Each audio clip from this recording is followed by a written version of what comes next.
देखो कुछ ही दिनों के अंदर अब 11th का कॉलेज स्टार्ट हो जाएगा और कॉलेज स्टार्ट होने के बाद हर साल ये देखा गया, मैंने जैसे एक वीडियो बनाया ही था कि हर साल ये देखा गया है कि आप में से बहुत सारे बच्चे क्या होता है कि कॉलेज में जाने के बाद जिस लेवल की पढ़ाई वो 10th स्टैंडर्ड में करते थे या कर रहे थे वो बिल्कुल ही खत्म कर देते हैं। वहां ये देखा जाता है कि जो बच्चे कम पढ़ रहे थे वो ज्यादा पढ़ने लगते हैं कि उनको डर लगता है यार मैंने साइंस लिया तो मुझे ज्यादा पढ़ना चाहिए। तो हर बार ऐसा देखा कि रिजल्ट जो 10th का रिजल्ट है वो 12th में जाके चेंज हो जाता है। इसका मेन रीजन होता है स्टार्टिंग से फोकस बनाए नहीं रखना और दुनिया की बिना मतलब सुनना। वो बोलेगे भाई 11th है टेंशन मतलब चिल मार थोड़ा, भाई चिल मत मार, आगे ना यही मजा बिल्कुल सजा बन जाएगा। स्टार्टिंग से थोड़ा थोड़ा थोड़ा थोड़ा हर रूटीन को हर प्लानिंग को फॉलो करके करोगे ना तो भाई सब चीजें बहुत आराम से निकल जाएगी। मैंने बोला अगर लाइफ में कुछ भी करना है ना तो आपको आपके आगे की प्लानिंग पूरी फिक्स होनी चाहिए। ये नहीं आप सुबह उठ रहे हो जो मर्जी कर रहा है वो कर रहे हो, जो मर्जी कर रहा है वो उठा रहे हो, जो पढ़ रहा है ऐसा करोगे ना,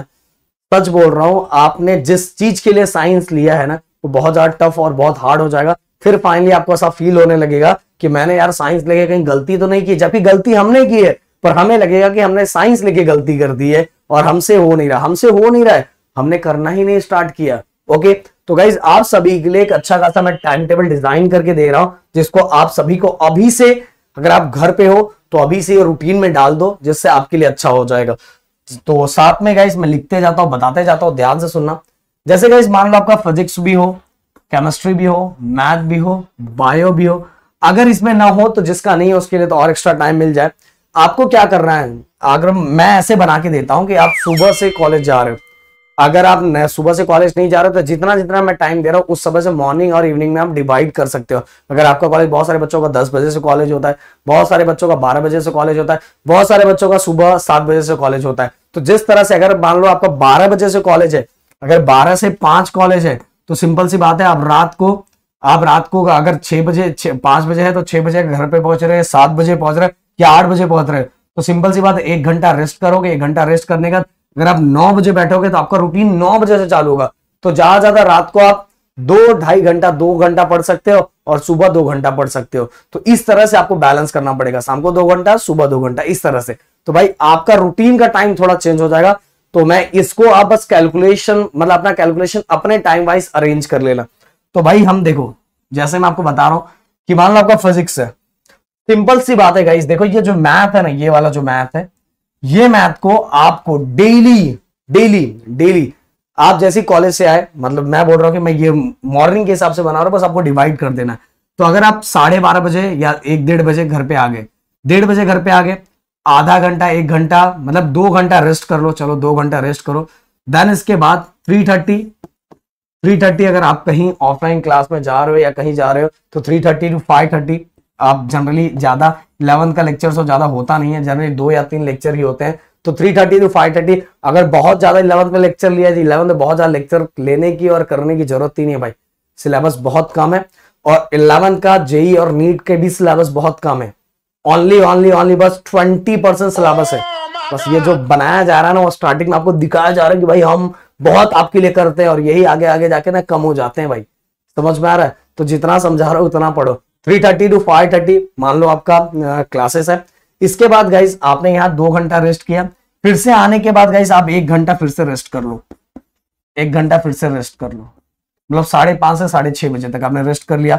6:30 बजे के बाद गाइस, 6:30 भी नहीं, चलो 7 बजे से गाइस आपको क्या करना चाहिए सबसे पहले, 7 बजे से ओके 7 बजे से आपको स्टार्ट करना चाहिए सबसे पहले केमिस्ट्री का जो पार्ट 2 वाला पार्ट है जिसको हम ऑर्गेनिक केमिस्ट्री, मतलब उसमें तो और 4 पार्ट है पर जैसे हम बोलते हैं केमिस्ट्री 1 केमिस्ट्री 2, जनरली इस तरह से आपको एग्जाम में आएगा 11th के अंदर। तो केमिस्ट्री 2 का जो पार्ट है वो सबसे पहले स्टार्ट करना, उसको कम से कम 1 घंटा जरूर टाइम देना, 1 घंटा ओके, 1 आवर आपको जरूर टाइम देना है। इसके बाद गाइस फिर से 15 से 20 मिनट का ब्रेक लो। 15 से 20 मिनट के ब्रेक के बाद आपको क्या करना है, फिजिक्स उठाना है, फिजिक्स ओके, और ये फिजिक्स को भी आपको 1 आवर टाइम देना है। आपने दोनों को 1-1 घंटा टाइम दे दिया। फिर इसके बाद गाइस आपको 30 मिनट्स न्यूमेरिकल्स पे टाइम देना है। 30 मिनट्स अगर आपने न्यूमेरिकल्स पे टाइम नहीं दिया, पता है हमारा 10th तक की हैबिट थी कि हम न्यूमेरिकल्स, और मैंने आप सभी को बोला था कि न्यूमेरिकल्स बस नाम का रहता है। 10 तक कोई न्यूमेरिकल्स आने के चांसेस बिल्कुल ना के बराबर, और जो आता भी उसमें इतने सारे ऑप्शन रहते कि हम आराम से कर सकते थे, और ये हुआ भी। जो होंगे उनको पता होगा। तो भाई पर अब हमें हैबिट बनानी पड़ेगी, क्योंकि अब न्यूमेरिकल के बिना काम नहीं चल सकता भाई, अब बिल्कुल नहीं। अगर प्रदीप सर बोल रहे हैं तो भाई फॉलो करो, कि प्रदीप सर उससे बोला था नहीं आएगा, अभी बोल रहा हूं आएगा, तो इसलिए फॉलो करना है। तो 30 मिनट्स आपको क्या करना, न्यूमेरिकल्स की प्रैक्टिस चाहिए तो एक दिन फिजिक्स करो, एक दिन क्या करो, केमिस्ट्री करो। केमिस्ट्री का जो पार्ट 1 है उसके अंदर न्यूमेरिकल्स है, तो उसकी प्रैक्टिस करना है। एक दिन आप मतलब यहाँ 1 घंटा, एक दिन ऑर्गेनिक केमिस्ट्री, एक दिन केमिस्ट्री 1 ले सकते हो, एक दिन केमिस्ट्री 2 ले सकते हो। सेम गाइस, यहाँ एक दिन फिजिक्स 1 ले सकते हो, एक दिन फिजिक्स 2 ले सकते हो।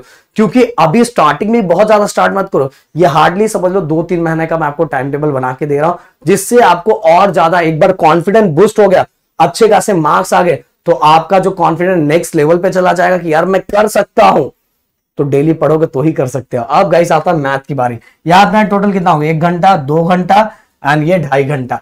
फिर इसके बाद गाइस आपको 1 घंटा पूरा का पूरा मैथ पे देना है।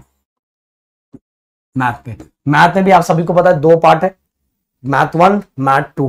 तो आपको थोड़ा इसको टाइम ज्यादा देना चाहिए। मैं बोलूंगा कि टोटल मिला के 1 आवर 30 मिनट्स मैथ 1, मैथ 2, मतलब आप इसको आधा डिवाइड कर सकते हो।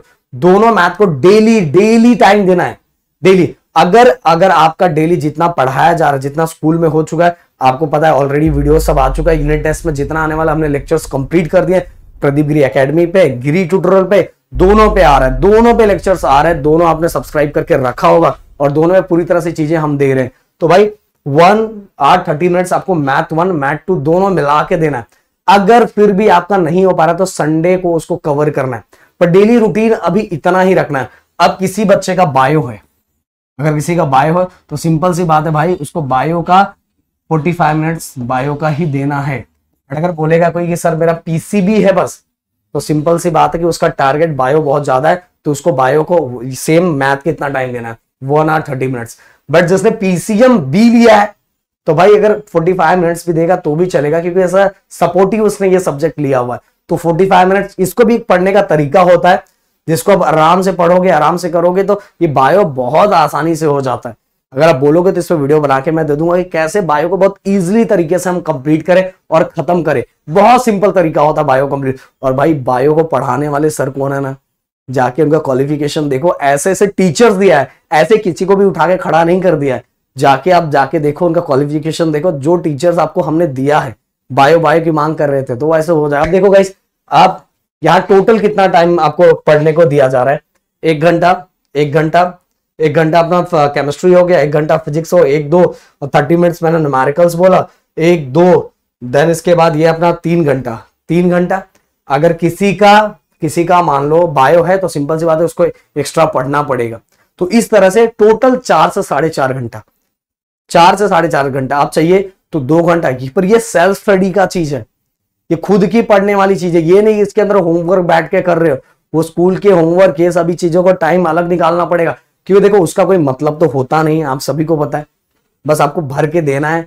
जितनी सेल्फ स्टडी करोगे उतना ज्यादा आपका नॉलेज बढ़ेगा, उतनी स्टडी में जो स्कोर बढ़ना है ना वो उतना ज्यादा बढ़ेगा, आपके मार्क्स एग्जाम में उतने मार्क्स बढ़ेंगे। बस आप बिना मतलब होमवर्क को भी काउंट करोगे इसके अंदर तो कुछ नहीं होने वाला, कुछ भी नहीं होने वाला भाई। ऑलरेडी अगर आप देखोगे तो पूरा यूटी का हमने सिलेबस कंप्लीट कर दिया। वीडियोस को आराम से बैठ के देख के आप क्या कर रहे हो, अपने चीजों को कंप्लीट करते जा रहे हो। इसी को बोलते हैं सेल्फ स्टडी, कंप्लीट करते जा रहे हो। फिर एक बार आपने देखा, वीडियोस देखा, फिर एक बार डेरिवेशन कंप्लीट करो, वीडियो देखा फिर डेरिवेशन, फिर एक बार देखा, एक बार लिख लिया, फिर खुद से करो, फिर देखा, फिर से खुद से करो। ऐसे करोगे तो धीरे धीरे चीजें आपकी कंप्लीट होती जाएगी। और हार्डली 4 घंटे, इसको भी 2-2 में, आप 2-2 घंटे में डिवाइड कर सकते, 4-4.5 घंटे। हार्डली अगर 5 घंटे आप कर लिए ना बहुत है। और 5 घंटे को भी 2 पार्ट में डिवाइड कर सकते हो, 2.5 घंटा, और उसमें 15-15 मिनट का ब्रेक हर सेशन में आप ले सकते हो, समझ में। और आराम से बहुत अच्छा स्कोर कर लोगे। फर्स्ट यूटी में, अगर first UT and first semester में आपने धमाका कर दिया ना भाई, तो आपका कॉन्फिडेंस लेवल बहुत बढ़ जाएगा। फिर आपको कोई रोक ही, कोई पकड़ ही नहीं सकता। इसलिए बोल रहा हूं, पहला एग्जाम बहुत इंपॉर्टेंट है, इसको हल्के में मत लो। खुद के कॉन्फिडेंस को बढ़ाने के लिए भी पहला एग्जाम बहुत इंपॉर्टेंट है। तो चलो मिलता है नेक्स्ट वीडियो में। Thank you so much guys, जय हिंद दोस्तों।